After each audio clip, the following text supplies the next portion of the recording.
Station, Île des Sœurs.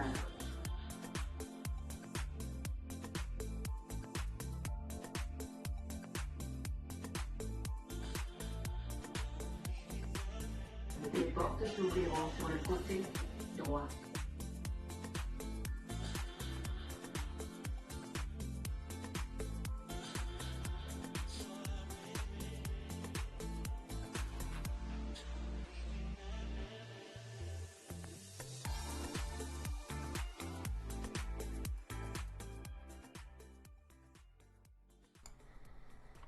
All right, welcome everyone to a very special rail chat, one that wasn't planned and is happening on a weeknight.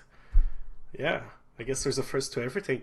I'll be your host tonight. My name's David Belrive. If you're not familiar with me, I realize all I see is my glasses reflection, so let's take that off for tonight. It'll be easier this way.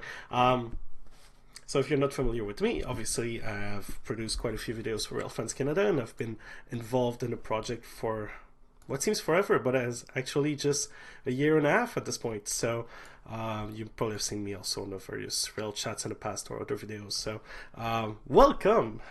Glad to see you all at this very impromptu moment. So why not wait any further and let's just get started.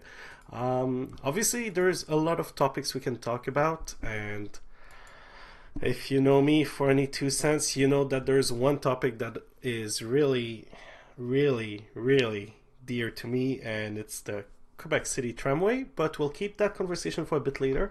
I kind of want to start with a bit of throwback to the year we had so far, because there's a bunch of projects we haven't had a chance to talk about yet, and I think it's a great time to catch up on, since the last rail chat we had on the channel was approximately, I think, it would have been in April this year. So there's been a lot of things happening since then. One of them is, as you could see in the intro video, obviously we had the launch of the REM. Finally, the first phase of the REM between Brossard and Gare Centrale, which brings along it five stations. So we'll just use the trusty RailFans map.railfans.ca if you haven't had a chance to play with it. It's a great tool. And we'll just open the RAM here. Makes for fancy transitions too, eh? Anyway, so the first 4 stations of the RAM, because we're missing one right there. We'll talk about that at the same time. From Brossard to Gare Centrale, which opened at the end of, if my memory serves me right, July 2023. My God, almost a few months already. We were there, obviously, for the opening day. If you haven't seen our live stream and content that we made on the first week of in service for the line, we definitely recommend you go check it out, because we have ride-alongs of the line from one end to another. We also have some coverage of the stations and the media event that was held on that day, so definitely make sure to check it out if you want to learn more about the REM. We also have a bunch of videos we made the year before, when we got a chance to go visit Gare Centrale while it was in construction, the same with McGill Station and parts of the Montreal Tunnel. So there's a lot to watch there. What I want to mention about the REM right there while we're at it, how about we just go station by station, just have a quick look at what each of them are. And I think we'll start from Brossard, because I feel that way today. So Brossard Station is the southern terminus, let's call it that way, of the REM. Basically, you have, for most people that travel on the REM currently, that's going to be their starting point if they're arriving from outside of Brossard or the other neighborhoods. It is, as with all of the REM stations, obviously a covered station. One thing I want to mention from the start is it is quite a large station, physically speaking, even though the trains are, but I'm gonna say something wrong there probably, but 80 meters. I feel like it's 2 times 40 meters, so let's call it 80. This station has basically 3 platforms, 2 of them set as an island, the other as a side platform for trains that terminate there. One thing that really caught my eye from the start, and you can probably see it on the pictures we're scrolling through, is obviously wide and open and bright, the environment. And it's a theme you'll see throughout all the REM stations. So if you have the chance yet to go ride it, I think it's definitely worth a visit. Bright spaces, obviously a lot of staircase. And one thing that worried me at first when they mentioned that is obviously the stations do not have air conditioning. They only have active ventilation. So if we have a photo right there, if you look at the back of the platform, oh yeah, it's not gonna work. I should have planned for that. Maybe load the pictures myself or something. If you look at the back of the platform there, where the cursor is, you'll see that there's vents. Basically, they force air throughout the platforms to create some sort of ventilation. It works great. It's not too warm. It still feels comfortable to wait for a train. I don't know with the cold how it's been. From what I heard so far, it doesn't seem to have been too bad yet with the cold. So hopefully throughout the winter, it's a comfortable waiting spot for passengers. Wide open spaces at the platform level. Two things I noticed, and I honestly wonder why, but I want to mention it, is very few benches at the platforms. Obviously, in the normal operation, the line will have trains about every 90 seconds departing from Brassard, because all trains will converge all the way to Brassard most of the time. So if you're going towards Brassard, basically whichever branch, the trains continue all the way to Brassard. And the other way around, if you're leaving from Brassard, you're going to have trains that are going to go to either of the three branches. So you're going to have the airport, you're going to have Anselme and de Montagne. So depending on your destination, you might want to board a different train. But on the other way around, you can board whichever train, depending on your destination. So the platform here, while there's not that much seating, at least it's wide open. It doesn't feel cramped. Even during the first day in service, and I think the first weekend when it was free was, I don't think they expected that much people to show up. Clearly not, if you ask me, but it was a great success from what I understand. I wasn't able to attend, but I've seen lots of pictures. Anyway, all that say that there's a lot of space for people to wait in the stations. On the topic of the stations themselves, I want to bring up an observation that if you've been following the REM since it opened on Twitter, you might have noticed that all stations have had considerable problem with elevators since it opened. And it's a bit of... that's your value engineering right there. You know, we love to use that term while talking about Ottawa. The REM went a different approach. Each platform has one elevator. So there's no redundancy in the elevator. So if at one point or another an elevator goes out of function, obviously that means the only options are the stairs. And yeah, opening date was insane. That's right. Yes. First weekend was insane. Yeah. As we're saying. But coming back to elevators, basically that means that if a station, one of the elevator goes down, you're likely not able to get in both directions, or even in some cases to the platforms at all. So this is the entrance from the bus loop from to Brossard once again. If that elevator goes down, because you need to go below platform level to access the platforms and then go back up. If that elevator goes down, you have to find a way to circle around. So you have to walk a long distance, come under the tracks, through the park and ride, and come back. So it's not ideal. Let's put it this way. I realize that's a poor choice of headphones. They're great, but they're warm already. Not the point. Visually, the stations are quite stunning. I think there's no questions there. I particularly enjoyed the light accents and the wood ceilings that you see at all stations. Also, there's the tiling. I completely forgot to close the door. Sorry. Sorry. Got some visit there. Sorry. All right. Yeah, the tiling also at each station is somewhat different.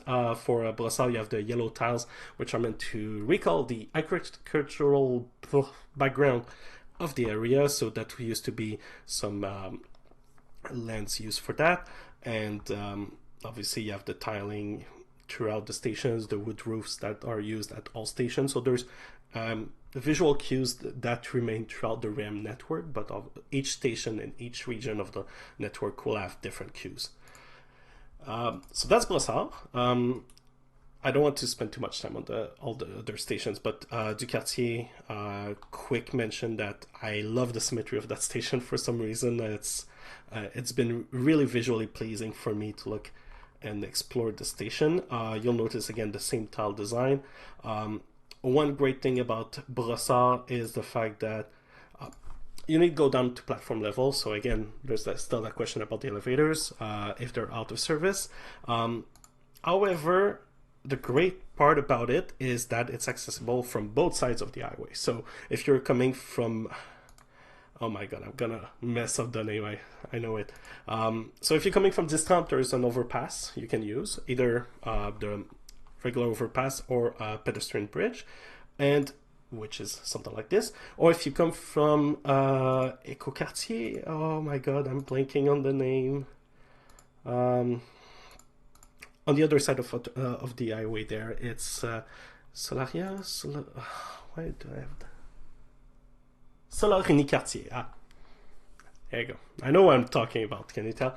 And it connects, so you can connect on both sides. It's open access. You have access to the Distrant on one end and all the stores, and on the other end you have what is transit-oriented development, which is great to see, first of all, not going like the quick glance throughout. Hello Ghislain, welcome tonight. And overall it's a great station. Obviously it's the first of the in-median highway station, so that comes with more noise. It comes with a placement that is maybe not as ideal as Brossard in terms of layout. I still think it is a great station. It's not too noisy inside. I think it's not the worst station on the line. We'll get back to that in terms of noise, but it makes for a great waiting spot. And as I said, I really love the symmetry of the design with the staircases going through the middle and the light rails going throughout it. I think it's really stunning. So du Quartier for that, that's quite simple. Panama. This one is particularly interesting to me for two reasons. First of all, it's what used to be a ramp for buses. They converted a ramp for buses that used to use the Panama bus terminal, let's call it that, as the buses would use that ramp to go towards the bridge, to go to Montreal. So the space was obviously completely converted into a bus loop, into the ramp station that we are now able to use, which means that the access to the station is done through an underground passage that passes under the highway on both sides. Benefit of that is obviously it makes for easy access. It's a wide space. You only have to go up one time. You do not need to go down and up or anything like that. Some of the other stations, for example, du Quartier has that problem too. So if you're not coming from the overpass, you have to go up, then down to platform level. So in this case, there's only one staircase. The compromise with that is you're in a highway median, and this one is I find to be the noisiest station. I guess it's because there's more traffic at that point as we're getting closer to the Champlain Bridge, but somewhat it was more noticeable than at while visiting du Quartier. So that's particularly interesting for me. While I think about it, ticket machines. If I can give a suggestion to the ARTM or CDPQ, or, well, in that case, it's probably more the ARTM, please add more ticket machines. Sincerely. Because this was opening, this was on the first business on Monday when the line officially launched. So fares were, people had to pay fares, and obviously, as you can tell, it was busy. And something from what I've seen, it still is quite busy on the first week of the month when people are buying their monthly pass or their tickets for the period. So definitely something to consider, to add more fare machines, or the other way around would be to have open fares, open payment, as we're starting to see in other networks. But we cannot have everything all at once. So we'll take some, we'll lose some. Overall, a great station. I think the connectivity is great. The new bus loop seems to me to be a better layout than the previous one. Obviously, it makes for a slightly longer walk as the location of the bus loop is somewhat more north than it used to be. But that's a compromise whenever you have to reorganize space. So take some, lose some, And that brings us to Ile des Sœurs. I'll cut it brief. Ile des Sœurs is perfectly fine as a station. The platforms are not that wide. It's the result of being, once again, in the highway median. Something I want to... Well, the platforms are wide enough. It's the stairs. Whenever the escalators or the elevators don't work, that means you have very tiny stairs to go through, so you better... vertical movement is not ideal at the station. However, it's a perfectly fine place to wait for your train. Comes with amazing views of the Champlain Bridge. I know it's not a criteria whenever we're talking about stations, but this is a highlight for me for some reason. The elevators, the stairs, new public plaza that my understanding is the mist machines have been enabled since the last time I was there. So now apparently it's an enjoyable time if you want to wait outside, and when it's warm, that's always a great thing to have access to. So I haven't had the chance to see them for myself. It's for a future trip though, down in Montreal. No, overall a great station. Like I say, there's no bad station on the REM so far. I think what we're saying is is more a case of some stations having limitations due to their design and their placement, but also you can tell where some of the cost cuttings are.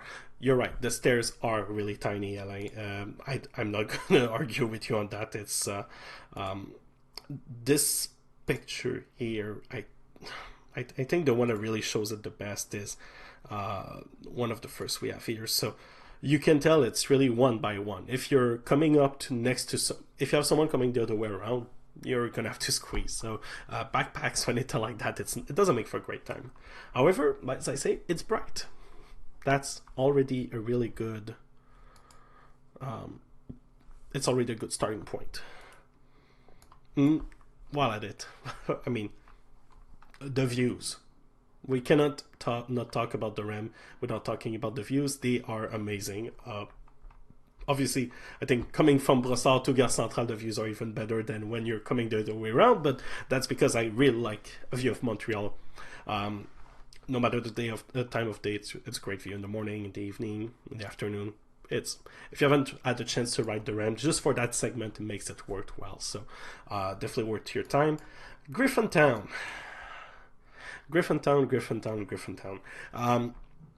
At this point, the latest information that we have is that the station should open by the time the airport branch opens in 2027.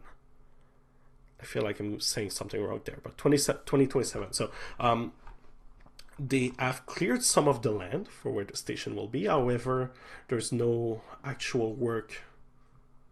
Why does it tell me ads inserted? Wait a second, sorry. I guess we'll try that. Okay, yes, so Griffintown is going to be a station down the road, not right away, but we'll leave it at that for now. I think when it opens, though, it's going to create a better use for the REM, for the people that live along Smith and Peel. The noise complaints that were talked at first, I do understand where they're coming from. I honestly disregarded a lot of it at first. It's while you're on the train, it's not too noisy, but when you're outside that part, I understand some of the frustration. I also obviously there was a technical presentation by the REM team, by the CDPQ infra team about the noise mitigation measures. My understanding is the implementation so far has been quite successful. I haven't had the chance personally to go check, but from reports I've heard, it's much improved compared to what it was before. So I'm glad to see that we're proactive in the which street Griffintown is, Ottawa or Notre Dame. I think it's on Ottawa. Yeah, there you go. So Ottawa. Sorry, that was good. And yeah, Richard, you're right. There's a lot of reason for everyone in like a reasonable radius of Griffintown to be looking forward to it, because Gare Centrale, even though it's I'm not going to call it a block away, but it's easily a 10-15 minutes walk depending on your pace. Gare Centrale is really built as I would call it as a transfer station. So either you arrive from Via Rail, or you arrive from the metro, or you're arriving from a bus. But if you're someone entering to go towards Gare Centrale, it's not that ideal of a setup. It's possible, you can totally do it, but this, when Griffintown opens, is going to be a much more accessible waypoint into the REM network for most people that live in Peel, around Peel or Lachine. So Gare Centrale, quickly glance over it. Gare Centrale, Alain, you're taking the words out of my mouth right there. It's trying not to choke. That's what happens when you do a monologue out by yourself. So Gare Centrale, it's a great station. So obviously you're at the same level as the platforms that exist. So because it's a conversion of platform 9 to 12, sorry. 9 to 12 were transformed into the REM platform, which you can actually see a queue to the past, which I really enjoy, and it's a fun fact whenever I'm riding the REM or telling someone about the REM, is the gray tiles. So the darker tiles are where the tracks used to be, and the light tile is where the platform used to be before. So if you're walking on the darker tiles, that's where there used to be a train track. Thanks for a fun fact, eh? Anyway, so the reconfiguration is much wider. It's so great. Like, it feels bright. It feels open. It makes for a great spot to wait for a train. And because right now it's the end of the line, obviously all the trains that come in are going to go back the right way. So that's a positive thing. Plenty of ways to make yourself comfortable. I wish there was more actual seating, but you know, I get it. You're not supposed to linger too long there. The screens with the departures, for now, they're not really that important because only one direction, so trains can use both platforms. There is no big impact there. However, I gotta say, like I mentioned previously, it is probably it makes for bright space. It's open, it's airy, it's colorful. Well, not colorful, but it makes it great for a great experience for passengers to wait. I particularly enjoy the fact that they kept the ceiling open with all the tubing and wires and electrical conduits exposed, so that makes for the way it was described to us as, and I'm talking as if I was medias or something like that, which technically, I guess I am in some cases, but it's meant to recall that we are in the heart of the city, and that obviously there's a lot of mechanical elements that are exposed and are necessary to sustain those cities. So it's kind of a recall to that. I think it's a great choice. First of all, it makes maintenance much easier because you don't need to tear through a lot of things for it to be repaired if need be. But also, I think it helps create a feeling that it's not as cramped, as you have texture in different heights. So it's not just one linear ceiling that you would have throughout the station. So for that, I think it's a great station throughout. Elevators, again, repeat the same comment I made about all the other stations. At least in this case, it's an island platform. It's not too bad, so it does help, but we'll see, like down the road. Looking at the chat real quick, we have a few comments I want to talk about. Ghislain says, best for you metro to be to Bonaventure. For most people, yes, it's well, I guess depends where you are from, but transferring the metro from Bonaventure to the REM is a decent walk, so it's not a bad, it's not a terrible transfer to do.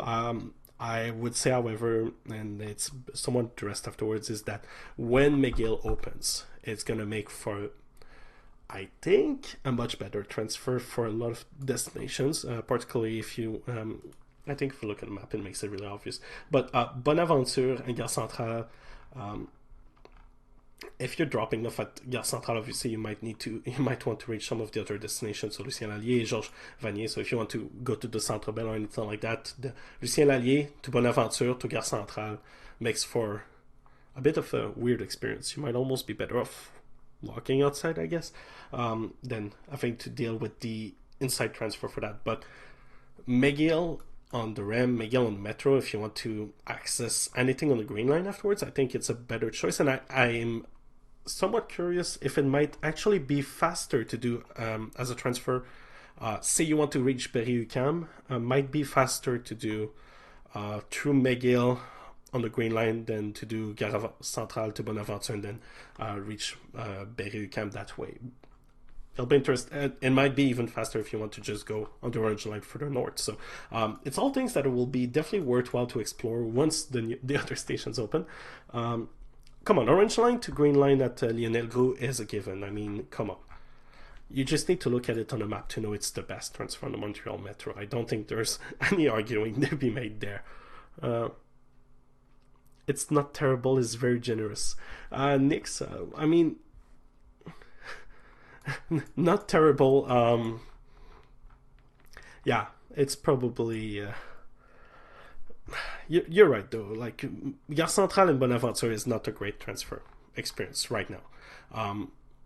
What might help is when the fare gates are in place and people are able to connect through the through Place Bonaventure and use the hallway there, that's going to make for a much less strenuous walk than having to go all the way around, so up, back, and down. Then again, it's better than nothing. You're still inside, it's still covered, it's just a long walk, and it's one of those we'll have to see when it opens. But, well, I mean, it's already open. But I mean, for McGill, there is no doubt in my mind that McGill will be a much better transfer for most people than using Gare Centrale and Bonaventure as a crossing. So we'll see. A lot of things can happen over time. Obviously, there's always talk about redevelopment around that part. So we might see changes that might improve connectivity. But for now, I'm not too optimistic. I would say we'll expect it to stay as it is for now. So that's the first 4 stations on the REM. I'm going to repeat myself once again, but it's a really great line to open. I think it's really refreshing for once to have a new metro in Montreal. There you go. I said it. So great views along the line. I think it's a really enjoyable ride for the most part. Obviously, there's been some technical issues with the line that has caused some delays and frustration. I think the medias are just over exaggerating on those issues a bit. Yeah, I think they've done the same in Ottawa, let's face it. But there's been a lot of exaggeration about the severity of some of those issues. It is definitely not ideal, but it's things... What I mean by not ideal is that the communication needs to be improved. There's no argument there. I do not believe the current approach to outages on the line is appropriate. It needs to be much more communicative and vocal and proactive in the announcements. By the nature of the agreements for the REM, there's a 20 minutes delay they have to wait before they can call replacement buses, and then again they're the reliance of their transit partners in throughout the city. So it's never a perfect solution. It's never replacement buses are never going to match the level of the trains. However, when it works, it's great. And so far, all the stats have been saying that not the transfer, but statistically speaking, the reliability hasn't been much worse than many other lines we have in North America. So to that, I tip my hat to them. It's great to have a fully automated fully automated light metro that works most of the time. And hopefully over the years, everything will continue to improve, and we'll have a lot more to say once the other branches of the line open. And hopefully by the end of the next year to bring us all the way to De Montagne and Anselm, or 2025, we'll see. At the last press briefing, CDPQ was still confident that they could open the line in 2024. If they are expecting to start testing between on the segments from Anselm de Montagne to Bois-Franc by the end of the winter. We'll see if it's actually the case. I wish them best, because it'd be great to have another opening in 2024. That's the big first opening. Yeah, fingers crossed. I would say knock on wood, but I don't really have any wood here I can knock on, so we'll fingers crossed. All right. That's one opening we had this year. The second one is much more recent. It's Edmonton with the Valley Line. If you had asked me earlier this year with everything that was happening, my money wasn't on the line opening in 2023. If someone asked me as a betting person, well, Ottawa wasn't any closer, let's be real, but we'll get to that later. So the Valley Line opened between downtown, so 102nd Street in downtown Edmonton, all the way to Millwoods. Do you have a special on the new Valley Line in Edmonton? We are somewhat... None of us are local to Edmonton, so obviously it doesn't help with making content in Edmonton. However, if the opportunity arises, we're definitely going to want to go check it out.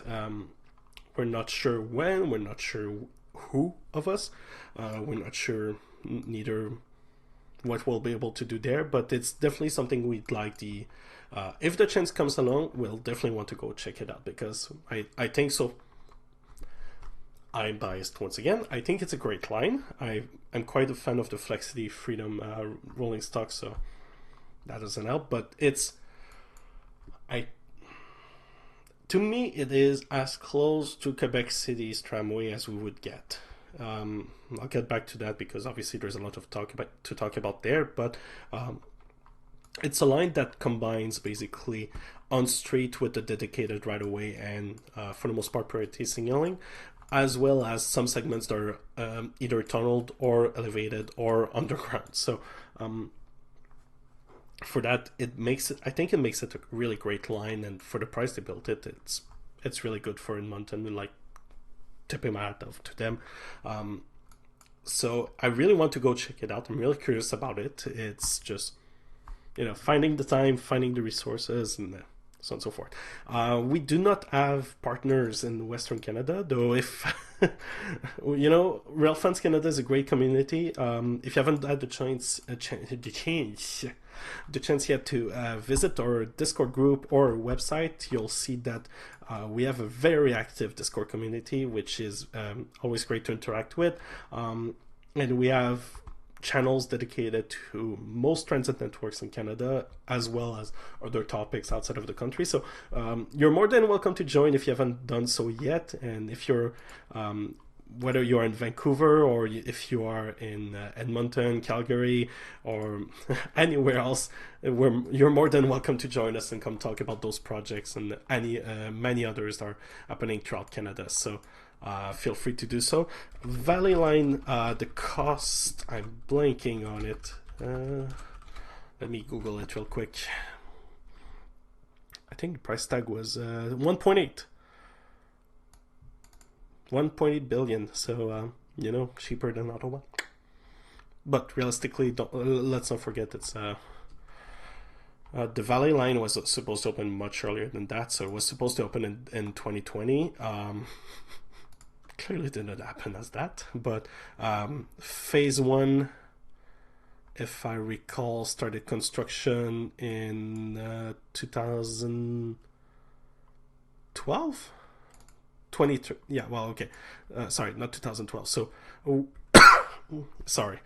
Groundbreaking was in 2016. So that's around the same time as, it's more in line with the timeline for Ottawa's Old Train Line 1. So, Quebec City is a different ballpark. It's a different thing. But 1.8 billion for, oh my god, how many kilometers? Oh boy, I should know that, but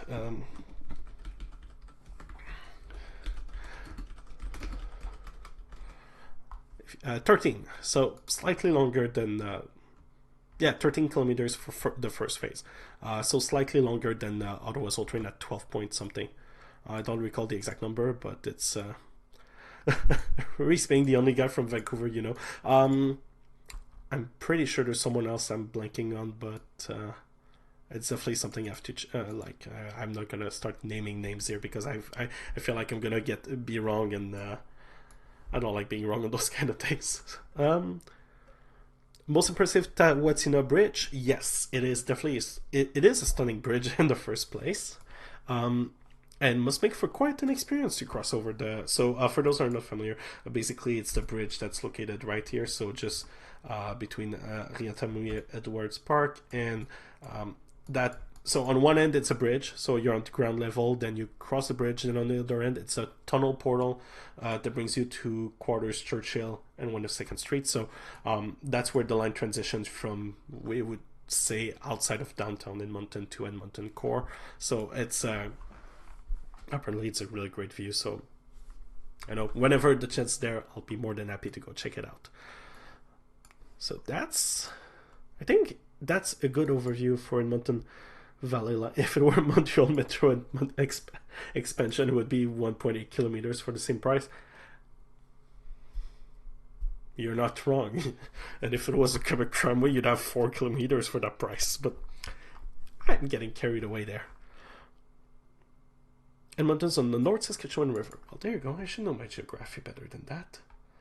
Anyway, there's a river there, so I just don't recall the name of it. You can tell, by the way, I'm looking at the labels for a lot of things, because I've never been to Edmonton. In fact, I've never been to Calgary either, or Vancouver. I know. I have to go check Calgary. I have to go check Vancouver. I've been in Seattle this summer, and I had quite an enjoyable time riding the Link train. My God, what they call it?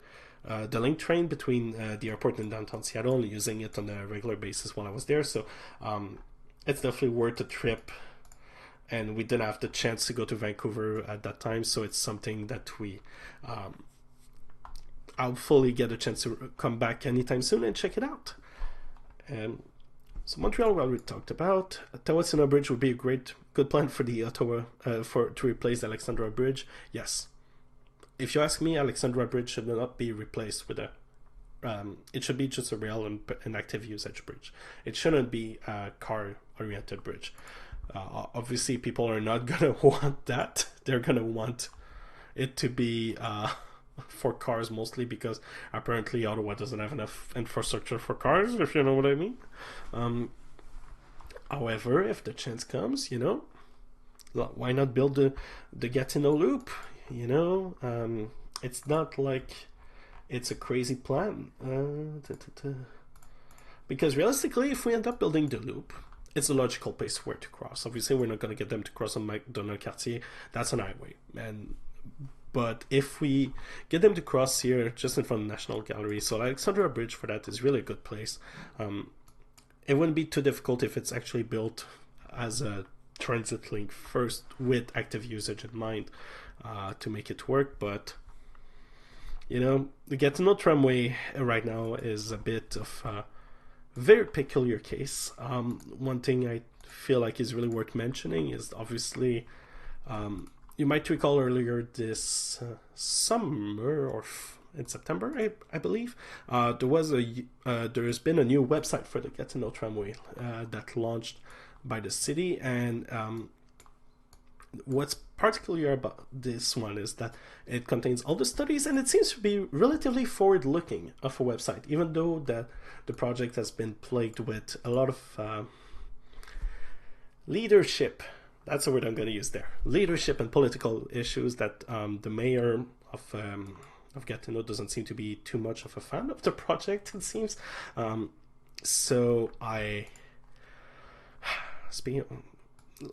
not too confident about whether or not the project's actually going to happen. And obviously, with the news that we got today from Quebec City, and how the provincial government doesn't seem to be really committing to anything, I am not much more confident about Gatineau right now than I was a few months back. So I think it's les tramways n'ont pas la cote dans la province. Yes, I think it's a good time to start talking about Quebec. I pretty much implied by the title and the thumbnail that we would be talking about Quebec. So let's talk about Quebec, my dear. And you know what? let's make it. That one's gonna hurt. So, what's the map and layers shown here? You don't know about the Rail Fans map? Oh my god! Let me introduce you to the. Well, actually, I should point like that. There you go. That seems right? This is the Rail Fans map. A map.railfans.ca. Basically, this is I'll call it a community effort, but I'll say, first of all, a huge thank to Derek Ellis, who has been generously contributing a lot of time to build the map. So it is a map that we have integrated data from either transit agencies or Open Railway Map to integrate most of the public transit lines, rail transit lines in Canada that are currently operate or are planned to be built. So that included obviously Quebec City Tramway. We'll talk about that, but and a lot of the data here is open source by nature in the first place. A lot of it is obtained through open data requests and so on and so forth. But it's a huge community effort that's been spending a lot of times. Kirill from Paris. Well, welcome. Glad to see you here. It's a bit late, eh? I mean, all right. But one layer that I particularly enjoy, and it's been quite a mess to build, is the Via Rail layout, because obviously there's quite a bit of overlap with Via Rail tracks and other things in the country. So this basically includes all the current active passenger rail lines in Canada. We are adding still some. I know we are missing a few trains, a few extensions and adjustments to a bunch of things, but basically this is what we generally use on the website. And if you're exploring the map for the first time, if I can give you a quick tip, in the case of Montreal and Ottawa, if you click on a station, so say you want to learn more about Erdman, if you click on Erdman,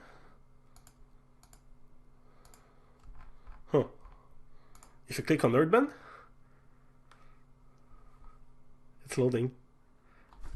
It brings you to the map, to the railfans.ca website, where we have our beautiful website. Thanks, Shane. Where we get to talk about the stations. That's where we grab the photos we showed you earlier about the REM. We have pictures of all the stations in Ottawa, all the stations in Montreal that have opened so far. We're talking about potentially extending the photos we have a bit further out, but obviously it's a huge time investment. So if the opportunity comes, we'll be more than happy to go take pictures of other networks. But for right now, we'll stick with that. So yeah, railfans.ca, and definitely honestly it's a really great resource. It's really useful. In the case of some of the I think for Montreal TTC and Ottawa, I'm just double checking myself. Yes, we have track level detail. So we have the platforms, the tracks, and the switches. So it's a really, really detailed it's a really detailed view. But anyway, enough talk about Montreal. Let's talk about Quebec again. It wouldn't be fair for me not to talk about Quebec, my dearly loved. So for those of you who haven't caught on it yet, obviously I have quite an accent. I was born and raised in Quebec City. Actually, I moved to Ottawa when I was 21. Oh my god, it feels like forever ago. I moved to Ottawa for university, and during my time, that's where I got introduced to the old train network and learned a lot about transit and project management, I guess, and the same extension. That was basically I moved to Ottawa in 2017, and I chose my apartment on the basis that the old train would have a stop 5 minutes away, expecting the line to open in 2018. I know I was young and optimistic at the time, but we all make mistakes. And that's basically where my interest for the old train started, and that's also where I met. At the time, it was called Old Train Fans, for those of you that might remember that. It was a project entirely run by Shane. He had a forum, and like it was a really active community, much smaller than what it is today, obviously, but it was a great time too. So, but all that to say that I've always had an attachment to Quebec. I grew up in Beauport, so calling Quebec five five valleys is pretty much right. Whiskey Canuck, if you couldn't tell, you might want to get your ears checked. But honestly, like I'm never gonna hide from the fact that my accent is very, very Quebec. At home we speak mostly French, so most of the time, where I work, we mostly speak in English. Where I outside of the house, I mostly speak English too. So obviously, for me, it's not much of a challenge to switch between the two languages. But obviously, you're gonna notice the accent. For the Did I break something? For the Go Train map, my recollection of that is Derek is still working on it. I think it's because of the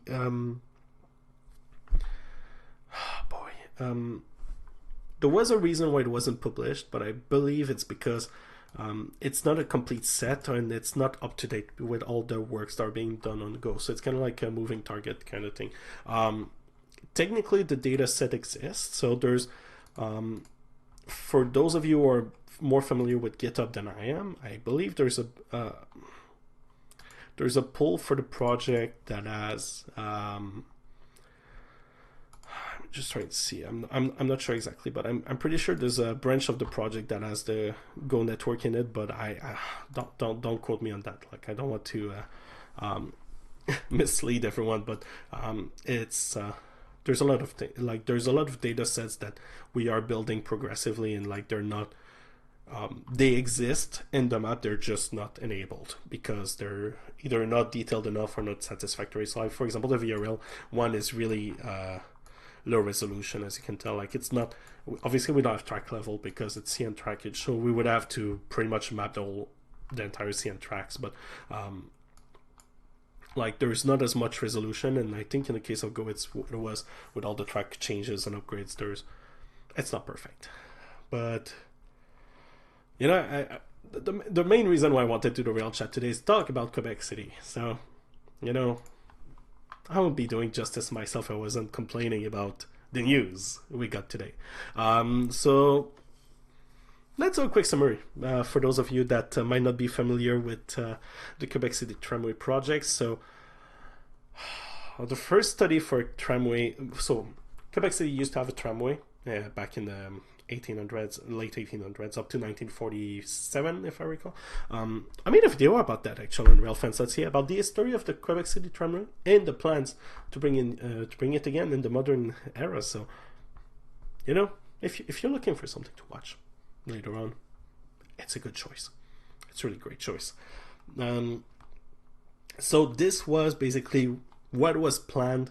It feels weird talking about this in the past at this point, but this is the line that was proposed to be built, which would basically be a line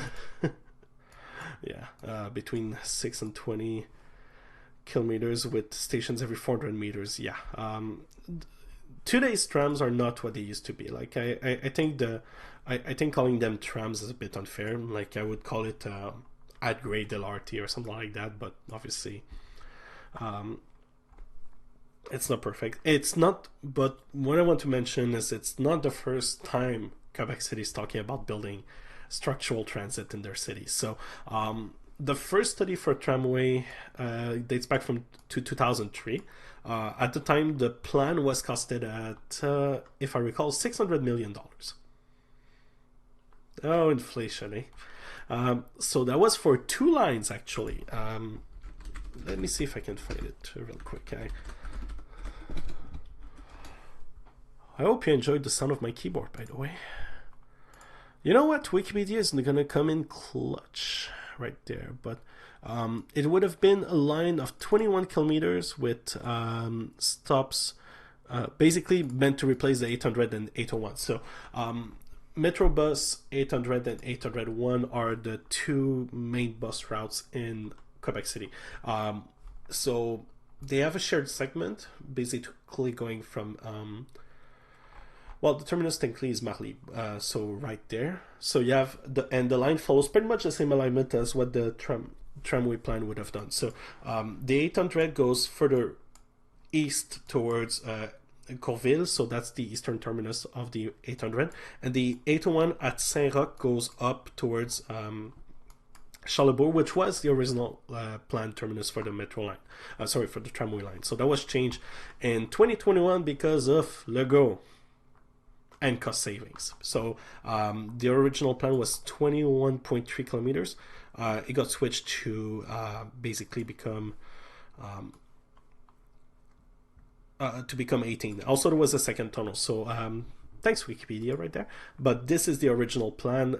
For those that might not be familiar with it, basically it was a line that would have the same terminus at Legendre, follow the same alignment. At the time, there was supposed to be a second tunnel in Sainte-Foy, which would have been basically where passengers coming from the South Shore, but also under what was meant to be the largest building in Quebec City, never got built. Anyway, that's another story. And the tunnel for the Cap Diamant. So for those, again, that are not too familiar with Quebec City, that part is hard rock. And when I mean hard rock, I mean rock. So it's a very very difficult place to build a tunnel. There's been attempts in the past to build tunnels. There's also that troisième lien, as they like to call it. So the plans to build a third link between Quebec and Lévis, which has been another topic that we're not going to talk about tonight because it's not. There's so much to say, but so little time. Anyway, this brings us to the plan that we currently have in front of us. This line is basically meant to be an east-west connection that replaces Metrobus services with additional capacity and frequency that you cannot achieve with the Metrobus, because right now they're running at peak capacity and at peak frequency to the point that you have bus bunching. So basically bus after bus after bus after bus. Reliability of travel times is limited, and Nick, no, it's not a question of sacrificing a few miners. It's more a question of how much explosives you want to use at once. It's really hard rock. Like it's bad. It's bad. That's probably where most of the cost for the project came from. So in 2021, the last cost estimate we got was $4 billion. That was for the line in full, so from Legendre to Estimoville, and included rolling stock maintenance, cost of financing, so on and so forth. With the pandemic, pricing, supply chain issues, and everything else, the price range has increased considerably. The last estimate, the estimate that was made by the city and used as part of their basically dossier d'affaires, so their business case for the project, was $8.365 billion. That includes, once again, infrastructure, maintenance, rolling stock, and cost of borrowing costs and contingencies. $8.3 billion is a lot of money. However, there was a process to procure. So at first it was supposed to be a private partner that does the infrastructure contract, and their bid would have been in the ballpark of $12 to $13 billion, pending their ability to secure the necessary backing, the financial backing for the project. So it was not really a viable option, to put it mildly. So we were in a situation that the city needed alternative plans, and the plan they came up with was to basically piecemeal the contract. So instead of having one large procurement process where you get someone to do all the work for you at once, you would have various smaller enterprises. So for example, I'm thinking my ADC or Pomerleau or other companies that you might be familiar with, do smaller sections of civil work to build the line, and then phase it in three different parts, which helps reduce risk, helps reduce cost, but also doesn't require the companies you deal with to be as large. So it's that didn't go well. Let's put it this way: when the $8.365 billion was announced for what is essentially a tramway line, obviously everyone became a bit shocked. And politicians do not really have an appetite for that kind of money. So at the point, they didn't want to say officially the project was dead, but obviously we kind of knew it was coming along. So earlier this week, there was a few statements by members of the provincial government that really questioned whether it was the right thing and if the price was fair and so on and so forth. It's questionable. There's for what it's worth, the $8.2 billion figure I think is not representative, but we'll get on that a bit later. So you had a project that basically had really stymied the public opinion because of the very vocal groups that have been portraying the project as an atrocity, and the continuous call by the province for social acceptability. And for those of you not familiar with the premise of social accessibility, there's always someone unhappy with whatever you do. So we end up in a situation that no matter what, you had a project that was either gonna happen and piss off people, or you're gonna have a project that's not gonna happen and piss off people. Politicians, the way they work is they go with whatever benefits them the most. And in that case, I believe the CACs found the opportunity to drop a project and claim they were the good guys for fiscal responsibility or whatever. So earlier this evening, I believe around 5:30 p.m., it was officially announced that the project itself would not happen as currently planned. The responsibility to develop a structural project for Quebec City is now in the hands of CDPQ Infra. For those that might not be as familiar, CDPQ Infra is the same group responsible for the construction of the REM. And they have a period of 6 months to produce a study that compares the various modes of transportation and bring it to the province for approval to possibly determine what is the future of structural projects in Quebec. Now, it's worth mentioning that this study is supposed to be focused on, they use the term mode lourd. I'll use more the term high capacity rapid transit. So the study is supposed to compare, there's not that much details, but we can extrapolate because there's not 20,000 ways to have rapid transit with high capacity. Most likely we're going to have in that study a tramway. Gasp, it feels like deja vu right there. So a tramway, a metro, likely either of a Montreal Metro kind of way, or maybe something smaller like Metro Val. So for those who are not familiar with that, it's basically a metro on rubber wheels, but without traditional tracks. So that's probably going to be considered at some point. More traditional LRT, and by more traditional I mean more of a separated network outside that doesn't rely on great infrastructure. My guess is they're going to throw in the BRT, so a bus rapid transit again. It's been a back and forth that never ends in Quebec City about building those things, because before there was a tramway project, there was a plan to build a BRT. And for what it's worth, there was no political appetite for it, because it would have been, the financial packaging of it was not as attractive. But anyway, it's a different topic. But studies have often said that for Quebec City, the right-sized approach is a tram.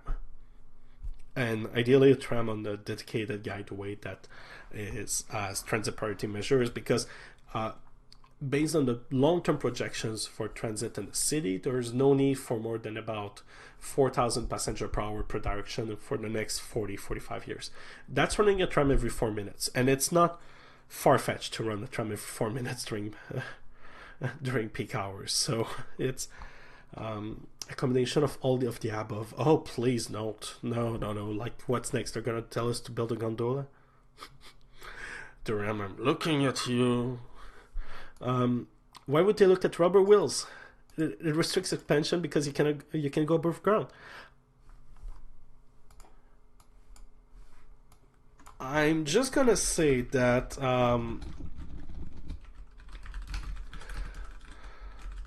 You know, you're right. It makes it more difficult to go above ground, but given the context of A, where is Quebec City, and B, some of the landmarks of the city, I do not think you're going to have much people that are going to agree to build not grade or elevated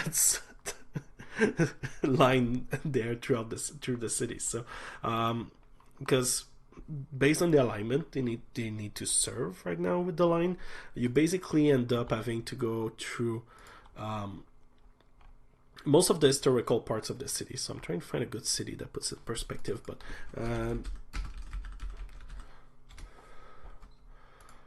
like for example, thank you Wikipedia, always great.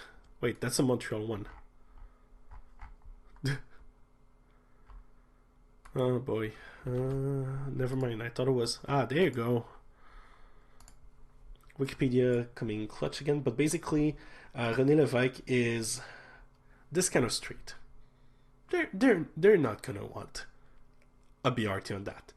I mean, they don't want a tram. You know, they don't want anything there. They just want parking spots and cars and maybe buses. But if you start suggesting to build something above ground, there's no, yeah, okay, we don't need highway signage. There's not really much appetite for it. So it needs to be more of an integrated solution that's more seamlessly integrated in the city. That's why the segments between just after Cartier, so right in front of Grand Théâtre, to Jean-Paul Lallier, it was planned to be underground. And there's also the element that there's a huge elevation shift between upper town and lower town, so there's a limit to the grade you can do for a slope, and obviously that complexifies the tunnel. So you need to have a lot of vertical incline to reach upper town and then transition to a grade for tramway. And it might be even worse if you have to do elevated afterwards. So all things to consider and keep in mind, it's not that easy. But yeah, rubber wheels, you know, it's, I don't want to say it's gadget man, but it's a bit of a self-serving kind of prophecy, you know. If they can build shorter metros, there's no requirement that a metro is 80 meters or more. It's just what has been built in the past and what people might expect it to be in the future. So you could entirely build a metro that is on rails and has shorter trains. Basically, you take O Train Line 1 and you build it with high floor trains and an actual alignment that's somewhat logical. You know, there's nothing that stops the people from doing that with shorter trains. It's just that obviously cost is a factor, capacity needs is another factor. So it's not as easy as that. But in the case of Quebec City, I think the biggest problem that the project faced from the start, they're twofold.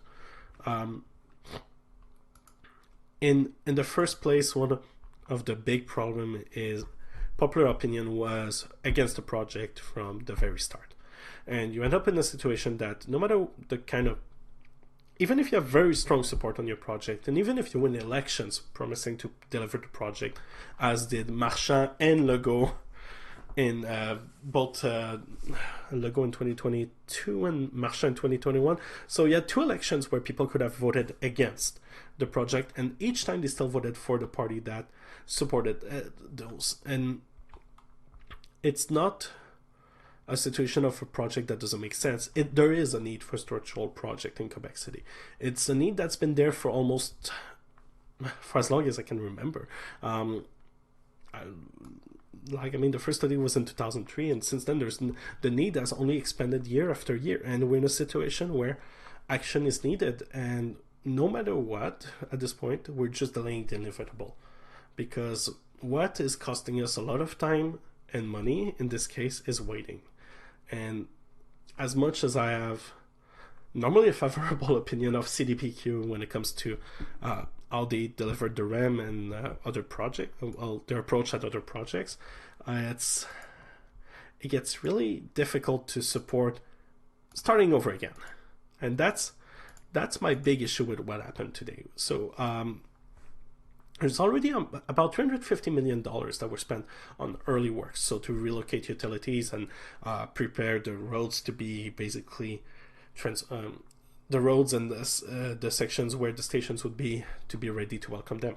There's even land clearing that's been done around where the maintenance center for the trains would be, to start decontaminating the lands and everything. So it's been a really active project. It's not the case of a project that's been on hold and waiting for something to happen. It was happening for a while. It's not out of nowhere. We're not talking about a project that's been dead for 10 years that are trying to resuscitate or something. It's a project that's been ongoing, and as far as we were concerned, shovels were supposed to be in the ground by early 2024. We were not in a project that was on the verge of dying. Procurement was on the way. We have the rolling stock that was decided on. Everything was moving forward, and now all of that is lost. So I say good luck to CDPQ. I believe their conclusion will be the same one we've had so far already 4 different times. We've had 4 studies that each time has confirmed that a tram is the solution for Quebec City. And now we're going for a 5th round of that. Politicians are, politicians are somewhat afraid of themselves, I guess, because they have, I think there's a bit of, it's a very self-serving prophecy. If the politicians start doubting a project, obviously people are not going to support it anymore. And in the case of this project, the doubt was mostly started with the CAC. And it's worth remembering that if it wasn't for the CAC requesting the alignment to change in July 2021, and their hesitation to approve the project, and their hesitation to confirm funding for the updates, while the federal was all in. As far as we know, there never was any doubt by the federal government on the state of the project and if it would move forward. But this project could have been shoveled in the ground much earlier than that. Sorry, I'm just getting a message from someone, and I'm trying to figure out what I'm supposed to work. I can wait. So we end up in a situation where the project has been essentially 4 years late, that all the planning documents for it have been completed since 2021, that the procurement took 3 years when it should have been 1 because of factors outside of the control of the project team and the city. But the reality is they're paying the price of it, because they're one of the first projects in Canada that we get an actual new cost and price since the pandemic. So I'm not going to name names, but I've seen a lot of people say $8.3 billion for a tram line in Quebec City is insane. I do agree. It is an insane price. But is it an insane price when we look at it through a lens of a pre-pandemic world? And it's a really important thing to think about there, because the reality is that supply chains have changed considerably. The cost of everything has increased exponentially also. So why would large infrastructure projects be different? Inflation rate in the construction industry does not follow the same rate as what you have for your groceries. So if your groceries are going up 4%, it's likely that your construction equipment and projects are going 50, well, not 50, but say 30-35% higher in a given year. The estimates of the city for the project say that their expected costs for the project have increased by $2 billion per year since 2020. So that means we went from originally projected $2 billion for the original project to a $4 billion project in fall 2021, to a $6 billion project in December 2022, to a $8 billion at this point. So there's clearly a lot of financial pressure on it. Interest rates do also have a huge impact. There's a certain Marco Chitti. If you haven't, Chitti, I'm sorry if he's listening and I'm just massacring his name right there, but he made a thread on about the cost of projects, and I think it's a really good example of like why the numbers always seem bigger than they are. And I want to take a few minutes to go over what the numbers in Quebec City do include for $8.3 billion. I made a thread about it on Twitter, so if you've been following me in RailFans Canada, you might have seen it, but for the sake of explanation, let's just go over it together. So 8.3 billion. So to put it in perspective, that's the cost of the entire project. Of that amount, there is, in the first place, there's $1.3 billion in there. That's the rolling stock and its maintenance contract for the next 30 years. So it's about $580 million for the rolling stock, which includes construction of 36 trains, 36 or 26, anyway, doesn't matter. Of the trains, the design of the visual identity that's meant to be unique for Quebec, and other details like that. So that's $560 million. Then another $750 million for maintenance over 30 years. And this includes also inflation, because the city believes inflation to be would average about 2% per year. Alstom believed in different numbers, so they came up with a mixed approach that basically might think of it as like a mortgage with a variable rate. I think that's the best explanation I can give you. It's basically a mechanism to protect if the rates go down and if the rates go up while the payment increases. So the numbers provided for that are not definitive, but that's $1.3 billion right after, or for 8.3. So we're left with $7 billion. Of that $7 billion, there is $2.2 billion in contingencies. To put it shortly, contingencies are your funds for if something goes wrong.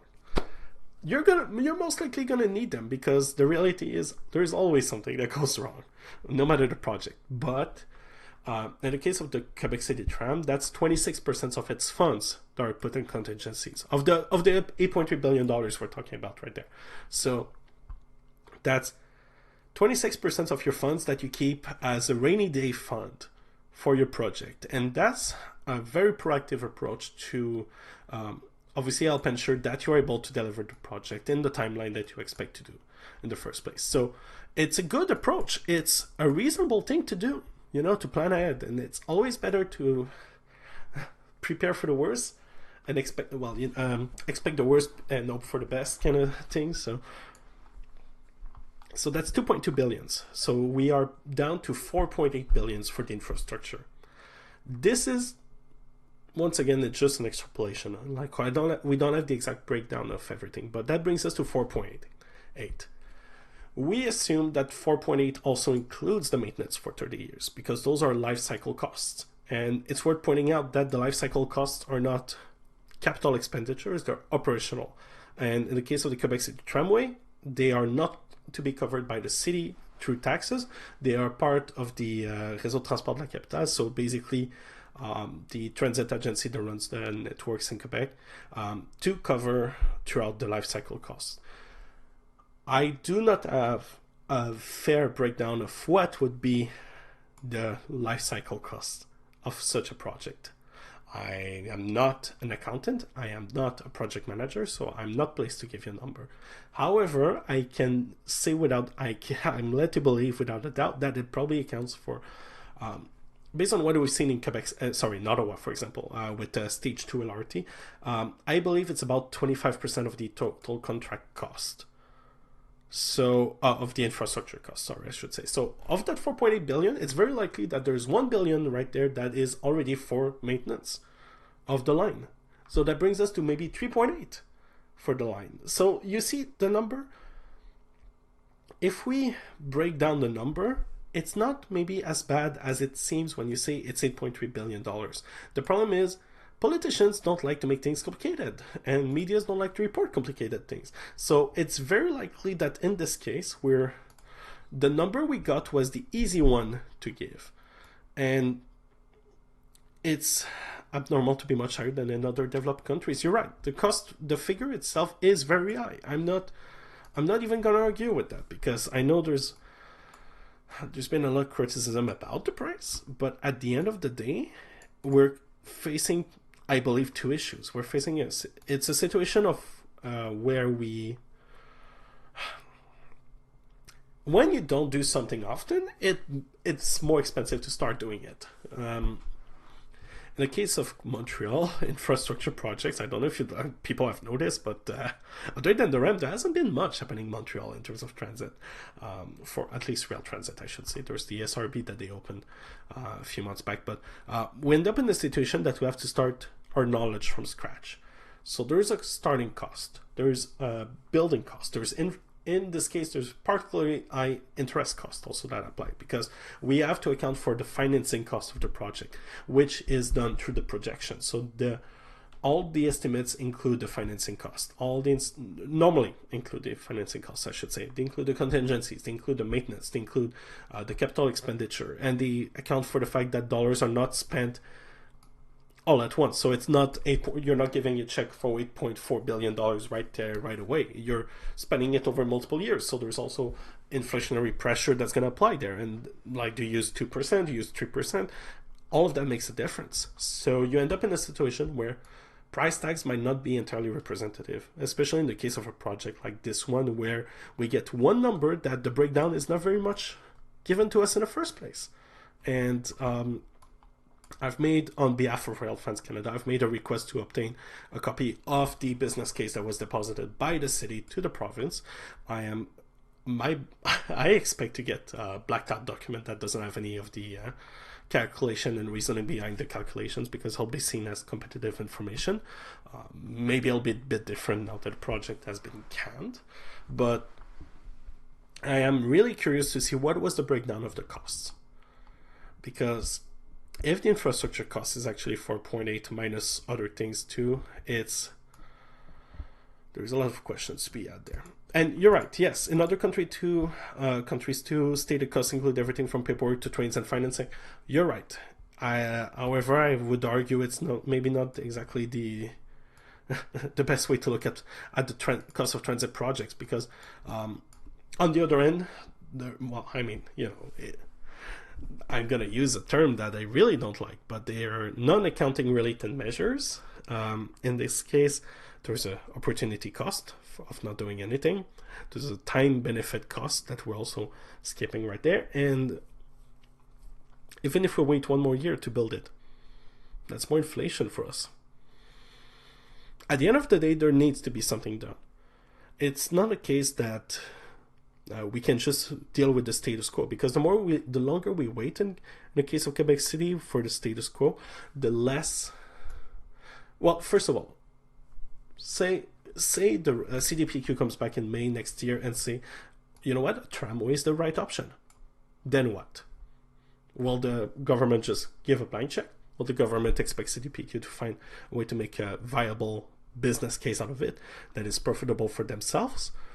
Which means that, are we going to see a shorter line? Are we going to see a truncated alignment to be financially more viable? Are we going to see maybe more of a focus on building a Quebec-Lévis link, which I do not believe is the ideal first step in terms of ridership and everything else? So there's loads of questions like that even after we get that study from the CDPQ is not going to fix anything. So we're likely looking at 1 or more year of delay. Once again, at this point, we've been in the process for this project for 7 years. Well, sorry, 6 years. I'll be more, I'll be a bit more genuine there. But so we end up in a project with a project that has taken a lot of the steps to be realized, and yet has nothing to deliver for it. So, and there's been $350 million spent on early works that will basically go to waste. So yeah, I'm bitter about this, and I still think it was the right project for the city. I think it's been a victim of waiting too long. I think it's been a victim of, I don't want to say too cautious of an administration, but sometimes you make a projection because you actually believe there's a higher risk, and those risks have to translate somehow on the table. But I really hope that whenever we get a chance to put our hands on the business case, and I'll be like, we'll definitely share it on railfans.ca when that's the case. That we'll be able to read about the reasoning for some of the estimates they've been providing, because pressures of $2 billion per year are upward. $2 billion per year upwards is really noticeable, to say the least. So I fear that accepting the cost somehow reinforces and validates the inflated cost. You know, it's always a risk. And I'm not going to pretend to be a procurement expert. I'm by nature I'm more of a generalist, I would say, in terms of financing. My fields of expertise are not financing in general. What I can say for sure is that back in 2018, when they said $2 billion for the 23-kilometer line, my response was bullshit. I do not believe they could have built the line as they expected for $2 billion, because for those back in 2018, there was just a few months before Ottawa opened the 12-kilometer line, and Quebec City was saying they can build twice as much of a line with 2 tunnels for the same price. So, you know, I had doubts. So how much of a resistance was lobbyists to want their car bridge instead? You know, that's a question that I wish I had a fair answer to give. I'll just go for a very simplistic argument there. So I feel like I'm gonna promote them by talking about them there, but there's a certain group called Québec mérite mieux. So liberal translation would be Quebec deserves better, which was for you know what, let's show their website. I mean, what the heck at this point. Quebec Maritime. Oh, by the way, they were a victim of a scam, but anyway, you know, like they did so they did a lawsuit against the city, but basically the whole narrative was that the population was against the project, that it would cost much more to in taxes and would not serve Quebec City. So I shouldn't have to explain that their opinion has always been negative from the start, but it wasn't exactly of a car-minded approach to it. It was more so their belief was that a tram was not the right option to them. Maybe it was more for metro, maybe it was more for BRT or something else, but never been really clear about that. But to them, the whole premise of having a tram network was not the option, the solution. So you end up in a case that you have groups like that, and then you have another group that was Métro de Québec, which is basically has been promoting the well, if their website loads, there you go. To them, the perfect plan was a Métroval. So one of those rubber-tired metro on the premise that it would be much faster and cheaper. To them, the Métroval project would have been $4 billion for a fully underground line. So, you know, I think there's a bit of disconnect there about the price, because it's much more tunneling and they say it would be cheaper. But all that say that there's various groups that had a common interest in seeing the tramway network not happening. There's a bit of car-centric focus. There's a bit of not in my backyard. There's a bit of NIMBYism. There's a bit of car brain, I would say. And, you know, Donald makes a point that, as much as I hate to say it, Quebec City is too small-minded for public transit. It's been a problem from the start, because in 1982 or 92, I'm not sure which of the two, but basically they built, and I use the word very generously, they put bus lanes, on the René Lévesque. So around that part here, basically, almost all of René Lévesque, so that it would help for the Metrobus routes to have more capacity and be able to be more frequent. And obviously, people were not happy. And there's always been pushback for whatever that doesn't is not in favor of cars. So there's most likely a factor of that, and I think there's a factor of, you know what, it's costing us a lot of money to build this the whole network, but you know, it's an investment. It's an investment in society. Like, sure, there's always questions about how much you favor by buying something when. So I'll put that back at this point. There's a question of how much upward pressure you put on pricing by accepting expensive projects. I don't think it's a far-fetched idea that there's actually pressure for that, but at the end of the day, like, we're at the same place we were 7 years ago. Car culture slayer, like that. I don't see that likely. Things should be shaken to expose where excess costs compared to other countries actually go to. You know, I would like to know. Like I say, I really hope the business case is released at some point. And if it's not released, I have oh my god, the loi de l'accès à l'information. So I guess some people would call it freedom of information request, or I never recall what's the term in French, but in English, sorry for that, in Canada. But basically, I made a formal request to both the city and the provincial government to obtain a copy of the business case and various sections. If they're not able to, normally they should be able to, but if they're not able to release the entire document, I requested specifically so I'm just looking at my emails I sent because I want the exact wording for that. I think it's actually an important clarification, but cost estimates and rationale behind the costing and its details, timeline for realization of the project, technical and detailed elements of the train, of the network, and detailed information regarding the alignment of the so basically where the tram would go exactly and the insertion onto the street. So there's I do hope to get the answer sooner than later, because I mean, obviously it's not going to change the fact that it's not going to change the fact that the government basically canceled it. But a transparency request, I think it would be, I think that's the French equivalent of it, but how do they call that in Canada? Sorry, freedom of information. Because I don't think they call it Access to Information Act and Privacy, ATR. So Access to Information Act.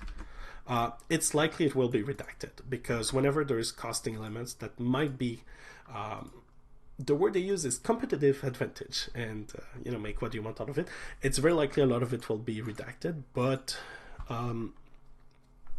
I'm no lawyer, but I'd be more than inclined to make a push to see. Shane's texting me and telling me it's access to information. Thank you, Shane. I'm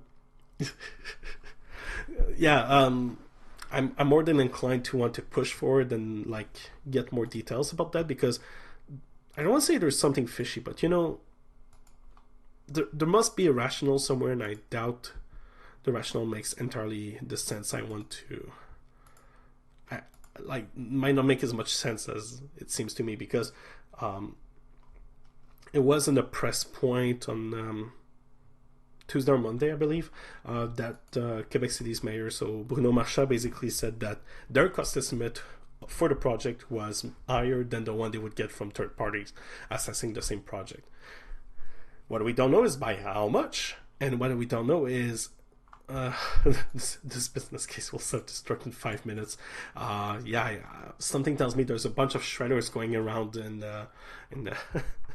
at La CAQ at this moment to try to destroy anything about it. But I made a request with the city and the province to improve the odds, I would say, because technically it's a city document, but it's presented to the provincial government, so you should be able to request it from both ends, but we'll see. Why does it say? Oh, because I'm in streaming mode, that's why. Sorry, I opened Discord by mistake there. Checking something. Parliamentary inquiry. Surely they'll have more powers to get down to the real details. I'd put your tin for that, F1. I'm having fun tonight. Parliamentary inquiry is probably not in the interest of the provincial government, because the inquiry would pretty much say that that's what happens when you waste 7 years on a project and do not actually commit to doing it. Because it's been 7 years at this point since we had the first modern plan for a tram in the city. So it's not like it was started yesterday, and like the private partners that might have wanted to bid on the project, they've been made more than aware of the back and forth between the city and the province about actually delivering on the project. So it definitely doesn't inspire confidence in it actually happening. So I don't think it's in the favor of the province. It probably wouldn't provide much more information, because at the end of the day they'll claim that unveiling information about the procurement for that project is going to affect the procurement of other projects. You know, there's always things like that. Like we didn't get we didn't get an updated cost estimate from the city after fall 2021 on the premise that any cost estimate they would release would affect the competitive bidding that was happening for the infrastructure and the rolling stock. So the numbers we got last week are basically, my guess is, all we're gonna get. We'll see what we get to see in the business case or and so on, but I'm not too confident there.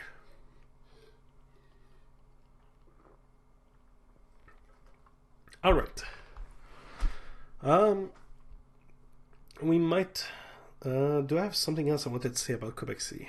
For now, obviously, there's not much else to say on that front. I think it's a case of we'll have to wait and see what happens. We're at the mercy of CDPQ somewhat. So, there you go, Shane. Hello, Shane. A parliamentary inquiry would happen with the support of the legislature. As there are 125 seats and 89 are held by the CAC, unlikely that would happen. Shane with the words of wisdom. There you go. He put it in a much better phrase than I could say. That ain't gonna happen, but ain't gonna happen. So it is definitely for me a rough day with this project. I've been one to support it since the very first day it was announced. I still recall the first trailer, I would say the first presentation for it, and I've been more than happy to vouch for that project over the years and support it vocally, and I think I've been doing it more proactively since I started working with Shane on RailFans Canada. So it definitely hurts. It's one thing for a project to be cancelled. It's one thing for the project you care the most about to be cancelled. So I do hope it's not the end of actually bringing something to Quebec City, of whatever form it takes. We need something in the city. We cannot just have time pass and not invest in transit. I do wonder also what implications it's going to have for the federal funding that was already on the table. So there was 1.3 billion, of federal funding already on the table for the project, which is 1.3. Anyway, an amount of money. I think it's closer to 1.6 with the adjustments to the project, but close to 1.6 billion of dollars of federal funding that basically are made available to all the other provinces. And as Shane points out, now that the third link now that the tramway is dead, the CAC is already bringing back the third link more proactively. So are they gonna try to do what's the word? Are they going to try to use the third link as an argument that, we killed the tram, but the third link's much better instead? It's possible. It wouldn't be the first time they tried to pull something like that. It's just disappointing. So, and in reality, I did swear a lot in French on Discord. Yeah, not just on Discord. Trust me, not just on Discord. But yeah, the third link project is I don't think it's a red herring in that case. I think it's just a white elephant of a project, because projections for traffic do not justify a third link. It's just a car brain, one more lane bro kind of solution to yeah, one more lane kind of mindset to fixing traffic and like getting people between the North Shore and the South Shore. The reality is that of all the movements in the city, like if you take the basically, if you zoom out a bit, if we take what we call the Greater Quebec City area. Let's call it that because it's not the term, but anyway. So like from normally it includes from Saint-Gilles, Saint-Lambert, Saint-Henri, and Île d'Orléans all the way to Sainte-Brigitte, Saint-Gabriel-de-Valcartier, Sainte-Catherine, Pont-Rouge. So like if you draw a circle like that, most of the movements you see in the city are east to west on the North Shore. They follow along the line of what the Metrobus does.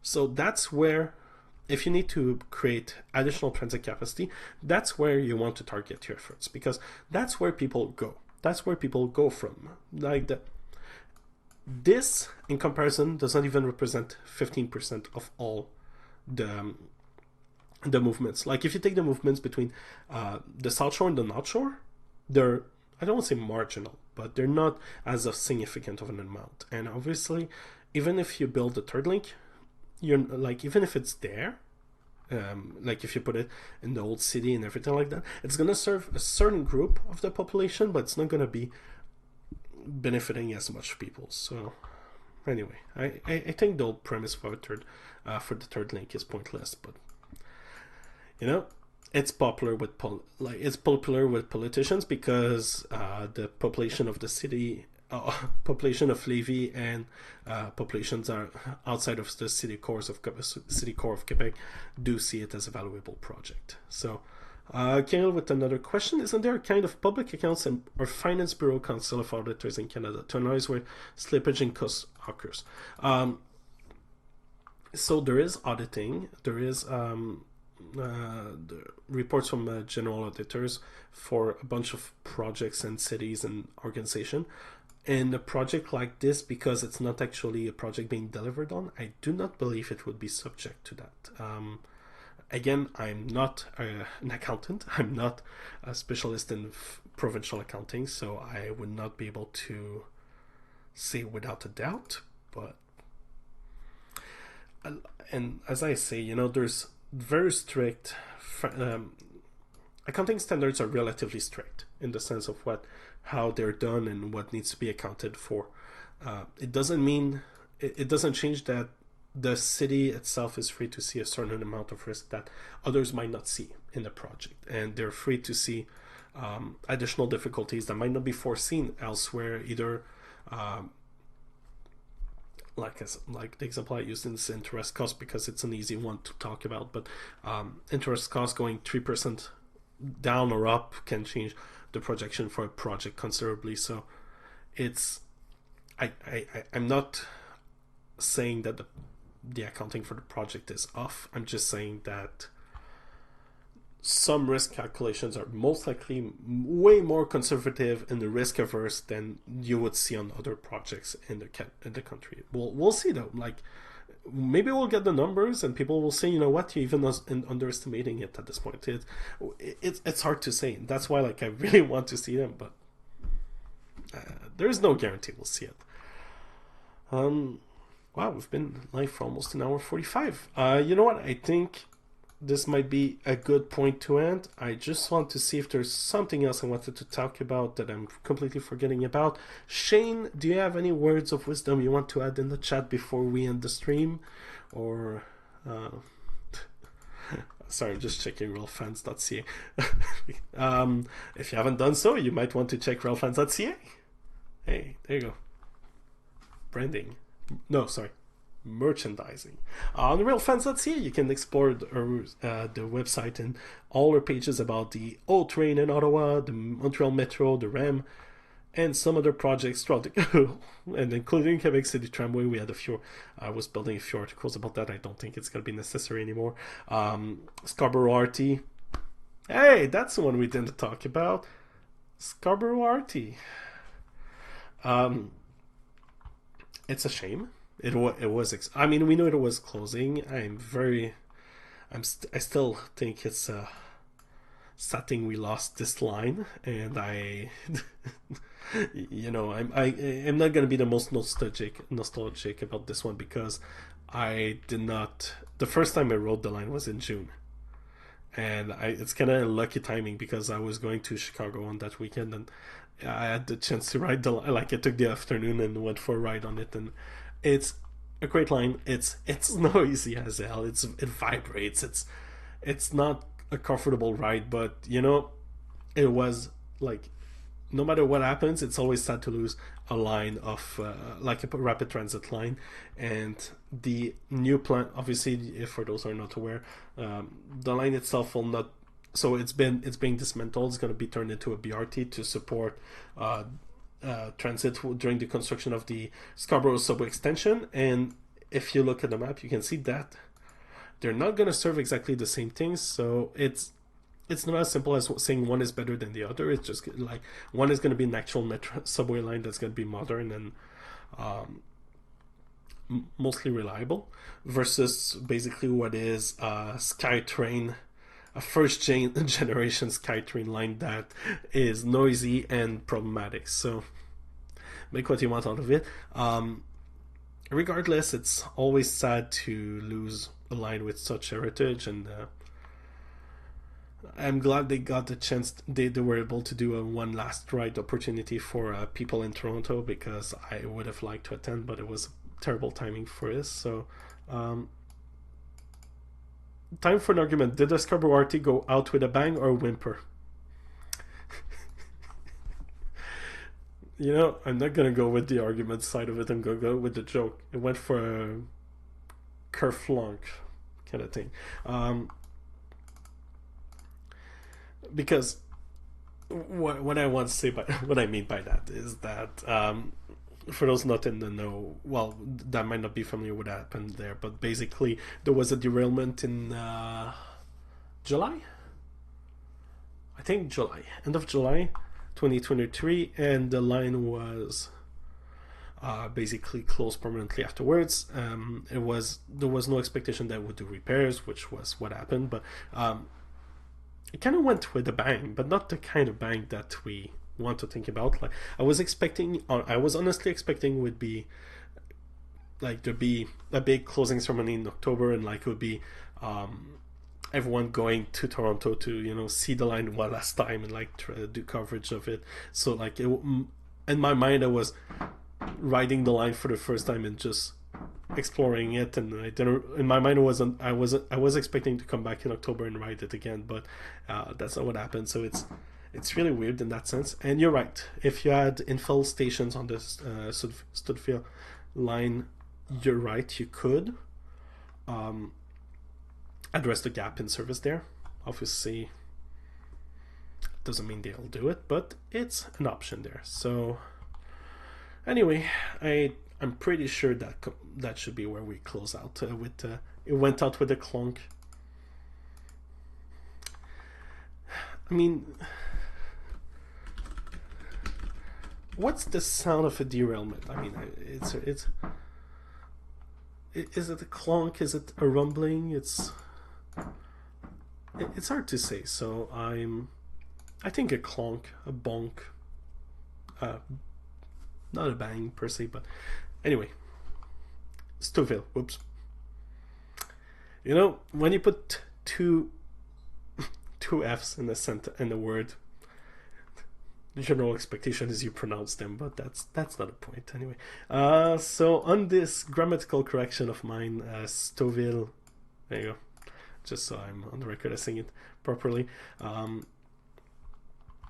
I think it's a great point to end this RailChat. So once again, thanks to everyone who joined in tonight. It was a real pleasure chatting with you all and talking about various projects and things happening throughout Canada. If you haven't done so yet, make sure to subscribe to RailFans Canada. We have quite a few videos coming by the end of the year, including later this week, I believe, unless Shane has had the slippage on the delivery time there. We're going to have Shane's going to have an exclusive look at Jeanne d'Arc Station, which is going to be one of the new stations on Line 1 in the east of Ottawa, which will be the third and final video for now of exclusive Stage 2 content in Ottawa, so make sure you don't want to miss that out. And we also have our annual transit project update that I'm working on right now. I'm gonna have to remove Quebec City of it, but you know, it's life, it happens. Which we're gonna update. I hope to have this by the end of the month for people to watch, where we cover all the transit projects that are ongoing throughout Canada, so from one coast to another. And if you haven't done so also, I feel like I'm repeating myself there. I'm really not good with improvising end of show kind of speech like that. But if you haven't done so, make sure you join our Discord. You can go to railfans.ca/discord, if I recall that's the right link, and join our Discord server where you get to talk about loads of things: international rail, Canadian rail, Canadian buildings, and even check the news. Because if you want to hear someone swear in French on a daily basis, I'm your guy there. Anyway, my name is David Bellery. Thanks for watching RailFans Canada, and make sure to leave a like, subscribe, and we'll see you all next time. Take care.